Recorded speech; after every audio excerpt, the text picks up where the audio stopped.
আপনাদের কাছে নতুন করে আমার কিছু বলার নেই। আজ থেকে প্রায় 20-22 বছর আগে, 25 বছর আগে যখন কৃষি মন্ত্রণালয়ে কাজ করতাম, তখন থেকে আপনাদের সঙ্গে আমাদের সম্পর্ক ঘনিষ্ঠভাবে। আমি নিজে কখনো কৃষি কাজ করিনি, কিন্তু কৃষির সঙ্গে আমার সম্পর্কটা ছিল অত্যন্ত ঘনিষ্ঠ। সেই শৈশবকালে আমার মামা একজন বড় কৃষক ছিলেন। তা আমি তার বাড়িতে দেখতাম যে বিরাট বিরাট কুমড়া, বড় বড় কুমড়া, বড় বড় লাউ, বড় বড় আপনার শশা, আপনার অন্যান্য সবজিগুলো তার বাসায় থাকতো। এবং সেখানে আপনার তখন ব্লক সুপারভাইজার বলতো, এই ব্লক সুপারভাইজার এসে তার সঙ্গে কথা বলে বলে তারা সব পরিকল্পনা করতো কিভাবে তিনি কৃষিকাজ করবেন। এই তখন থেকে আমি দেখেছি যে কীভাবে, কারণ আমার বাবাও কিন্তু কৃষক ছিলেন না, তিনি একজন ব্যবসায়ী ছিলেন। ফলে আমাদের বাসায় কৃষির চর্চাটা খুব কম ছিল, কিন্তু মামার বাসায় ছিল অনেক বড়, বেশি ছিল, এবং সেভাবেই আমি কৃষি দেখেছি। পরবর্তীকালে রাজনীতিতে, ছাত্র রাজনীতির সঙ্গে জড়িয়ে পড়ার পরে এবং মৌলানা ভাসানীর দলের সঙ্গে সম্পর্কিত হওয়ার কারণে তখন কৃষকদের বিষয়গুলো আমাদের জানা সৌভাগ্য হয়েছে।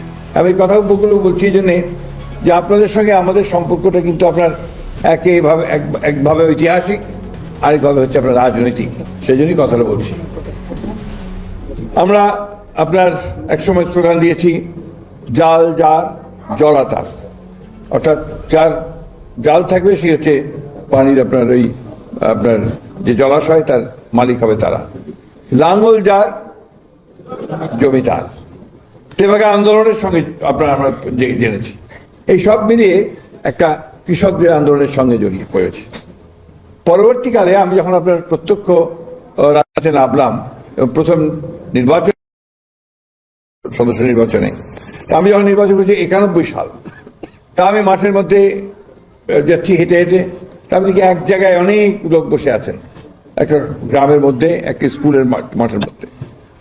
তা আমি ভাবলাম যে এখানে একজন অনেক আমার ভোটার আছে, আমি চলে গেলাম তাদের কাছে গিয়ে আমি বললাম যে ভাই, আমি তো ইলেকশনে দাঁড়িয়েছি, তা আমাকে আপনার ধানের শেষে ভোট দেবেন। তো সেখান থেকে এক ভদ্রলোক দাঁড়িয়ে বললেন যে স্যার, আপনাকে আমরা চিনি, আপনি তো কলেজে অধ্যাপনা করতেন, অধ্যাপক মানুষ এবং খুব ভালো মানুষ, তার আগে তো পৌরসভার চেয়ারম্যানও ছিলেন আপনি, তা আমরা সবাই আপনাকে ভোট দেবো আপনি যদি আমাদের একটা কাজ করে দিতে পারেন। আমি বলছি কী কাজ? আমরা সবাই কৃষক, আমাদের এই অঞ্চলে আপনার বড় নদী নাই, আমরা সেচের সময় পানি পাই না, আমাদের পানির খুব অভাব, আপনারা যদি পানির ব্যবস্থা করে দিতে পারেন তাহলে আপনাকে আর ভোট চাইতে আসতে হবে না। তাহলে কী করতে হবে? আমাদের ডিপ টিউবওয়েলগুলো পড়ে আছে, আর তখন আপনার প্রায় 480টা ডিপ টিউবওয়েল আপনার ওয়াটার বোর্ডের, এটা আপনার অকেজ হয়ে পড়েছিল। এটা বানিয়েছিলেন আমাদের শহীদ প্রেসিডেন্ট জিয়াউর রহমান, তিনি এই প্রজেক্টটা করেছিলেন। পরবর্তীকালে এরশাদ সাহেব এসে ওটা গ্রামীণ ব্যাংকের হাতে দিয়ে দিয়েছিলেন। গ্রামীণ ব্যাংক চালাতে পারছিল, কারণ তেভাগা করেছিল তারা।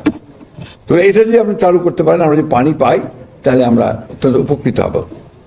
আমি সেই নির্বাচনে জয়লাভ করিনি, হেরে গেছি, কিন্তু তখন আমাদের দেশনেত্রী বেগম খালেদা জিয়া জয়ী হয়েছেন। নির্বাচনের পূর্বে যখন আমাদের দেশনেত্রী খালেদা জিয়া নির্বাচনের বক্তৃতা করতে গিয়েছিলেন, জনসভা করতে গিয়েছিলেন, সেখানে আমি একটাই দাবি রেখেছিলাম যে আপনি আমার এই প্রজেক্টটা চালু করে দেবেন। নির্বাচনের পরে আমি তার কাছে গেছি, আমার এলাকার কৃষকদের নিয়ে গেছি, তারা কেউ লুঙ্গি পরে, কেউ ধুতি পরে গিয়ে আপনার সেই সুগন্ধাতে গেছে। সেখানে প্রধানমন্ত্রী বেগম খালেদা জিয়াকে যখন আমি আমার কথা বললাম, তিনি প্রাইভেট সেক্রেটারি ডেকে বললেন, এটা নেক্সট ক্যাবিনেট মিটিংয়ে দাও, এটা আমরা এই প্রজেক্টটাকে চালু করবো। সেই প্রজেক্টটা চালু, সেই তখন থেকেই কৃষকদের, আরো আগে থেকেই কৃষকদের দাবি দেওয়া আন্দোলন নিয়েছিলাম। মিনিস্ট্রিতে যখন এসেছি, যখন আমাকে দায়িত্ব দিয়েছেন বেগম খালেদা জিয়া কৃষি প্রতিমন্ত্রী হয়ে এখানে আসার জন্য, তখন আপনাদের সঙ্গে আমার সরাসরি যোগাযোগ হয়েছে। রাজনৈতিকভাবে পলাশের সঙ্গে আগে থেকে যোগাযোগ ছিল, কারণ সে আমাদের কৃষক দলের সঙ্গে সম্পৃক্ত ছিল।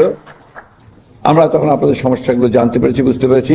ফলে প্রধানমন্ত্রীকে আমরা রাজি করিয়ে, ওটা বোধহয় বিড়ির মাঠ ছিল, তাই না?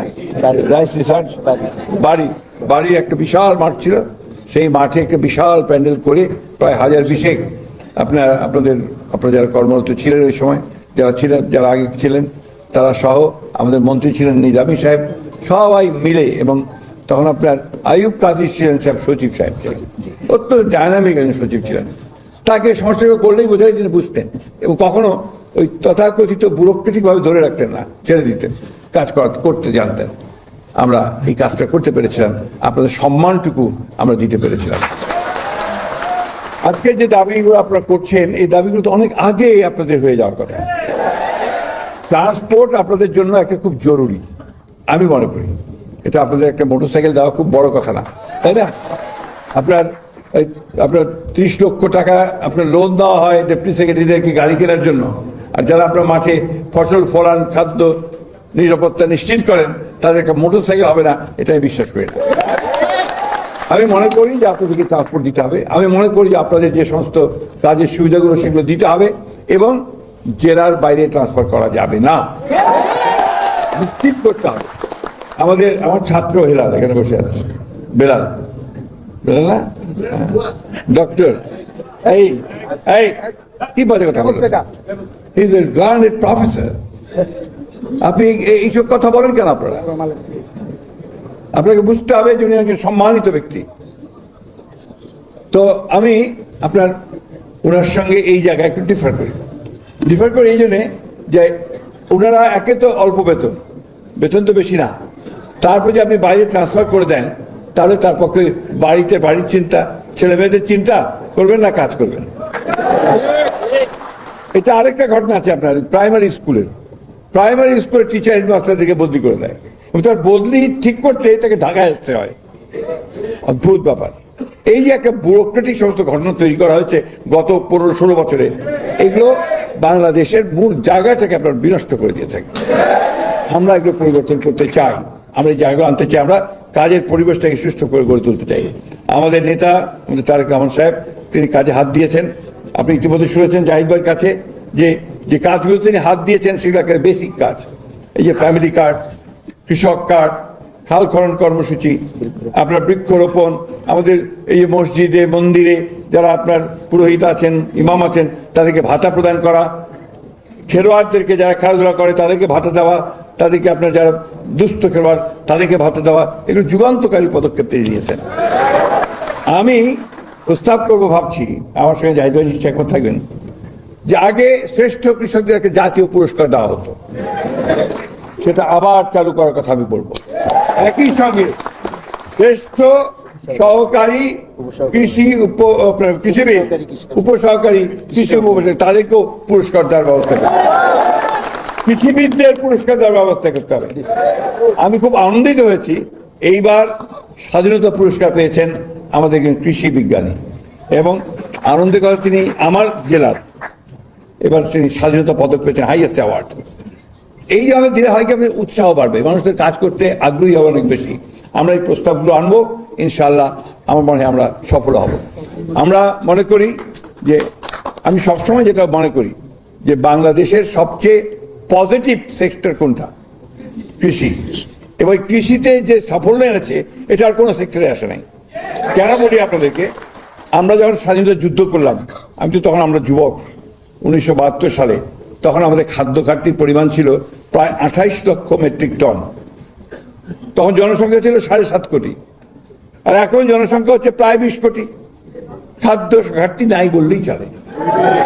কারা করেছে এটা? ওই কৃষকেরা যারা রোদে পুড়ে ঘামে ভিজে রক্তকে পানি করে আপনার ফসল উৎপাদন করে, আর আপনারা যারা ওই ডেসিমিনেট করেন তাদের পাশে দাঁড়ান, যে প্রযুক্তিটা আপনার নিয়ে যান, তাকে বোঝান, সেভাবে কাজ করে। আপনার দেখবেন যে একটা বাচ্চার কাছে সবচেয়ে প্রিয় মানুষটা কে? শিক্ষিকা, স্কুলের শিক্ষিকা, যে স্কুলে যায়, ও যেটা বলবে সেটা করে ঠিক, ওটাই ঠিক, ওটার কোনো পরিবর্তন নেই, ঠিক না? ঠিক তেমনি ভাবে একজন উপসহকারী কৃষিবিদ কৃষককে যে কথাটা বলে সে সেটাইকে বেদ বাক্য মনে করে। এই জন্যই আমি মনে করি যে এই বিষয়গুলো আমাদেরকে অনুধাবন করে আমাদেরকে আপনাদের কাজের পরিবেশটাকে উন্নত করতে হবে। এইবারকার ক্যাবিনেট মিটিংয়ে আমি আপনার যখন বাজেট পাস হচ্ছে তখন আমি সাবসিডি বাড়ানোর কথা বলেছি, জাহিদ ভাই আছেন। আমি এটা বলছি জন্যে যে কৃষিতে যদি সাবসিডি আমরা না দিই, কৃষি এখন আর লাভজনক পেশা নয়। আমার আলুর কৃষক এই জাহিদ ভাই আছেন, এবার কোনো দাম পায়নি আলুর, আপনার 8 টাকা 7 টাকা দামে পচে গেছে, পায়নি।